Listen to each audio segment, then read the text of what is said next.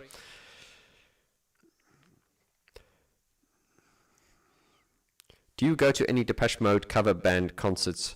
That's actually interesting. I'm this week, end of next week, sorry.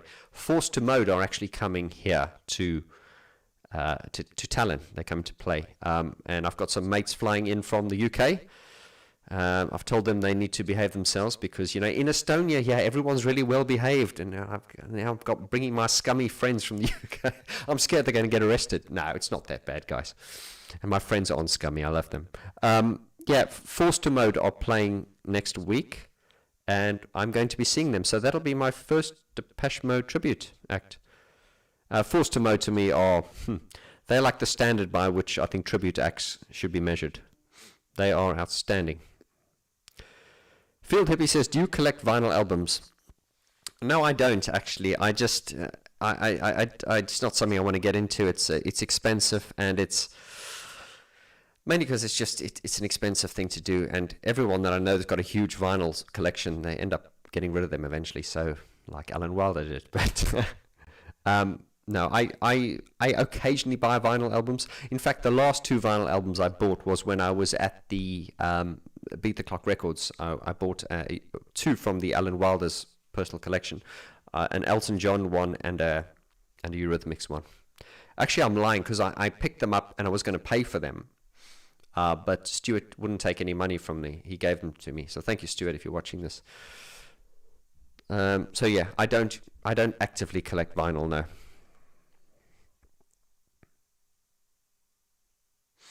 Talida says, I am still recognized as a super fan of Vaughn George Vorty. Because, Talida, you certainly are, my darling. I see you on every post, and I'm sure everyone does as well. You certainly are a super fan, and I really appreciate you. Thank you so much.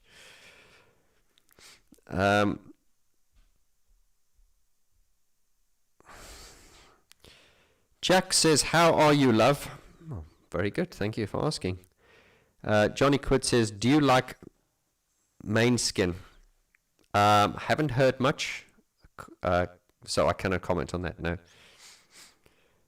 Daniel says, Vaughn, thoughts on songs Alan remixed for others like Tony Holiday? Oh, well, of course, it's Alan. It's got to be good.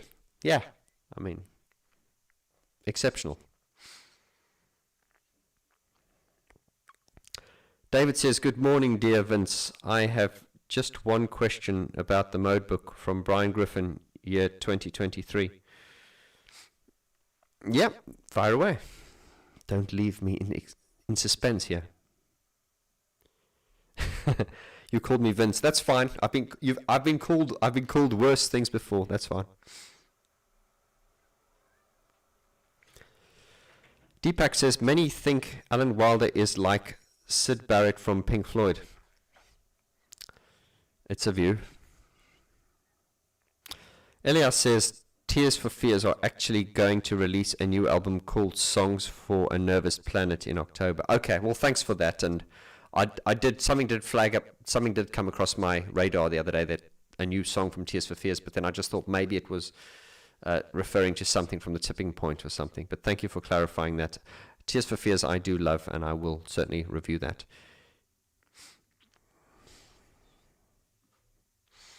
Music Man says, do you enjoy any early unreleased DM songs such as Television Set, Reason Man, Tomorrow's Dance? Yeah, I mean, yeah, let's face it, not everything that Depeche Mode released was great. I think, but yeah, I mean, I recognize some of the names there and everything, so it's all good. That's it, guys. I'm going to cut it here. So we've just gone over the hour. The whole idea with this was just to pop up, say hi, I'm still alive, everything's still going ahead. Yeah, so click on the links in the description below beneath this video for any more details. Most important takeaways from here are the Depeche Mode Hub, the fact that I'm now publishing on Substack. There is obviously the Mesh albums, the re-release of Mesh, the point at which it falls apart re-release, which is coming out soon, and then the Mesh album, the Mesh performance, Dresden, the 14th of December, which will be on stage. Then, of course, I have my interpretation shows, starting with my first show in December 28th in Oberhausen at the Cult Temple. And then, of course, the Mode second pressing, which is now available at vaughngeorge.com. Thank you very much, guys. I really, really appreciate your support, as always, and all the love that you've shown. And I will try my best to keep doing what I do to the best of my abilities, because you deserve it. Thank you so much, and I will see you at the next... I'll just kick the camera there. Let's try that again. I will see you again at the next live stream, live event, Mesh show, or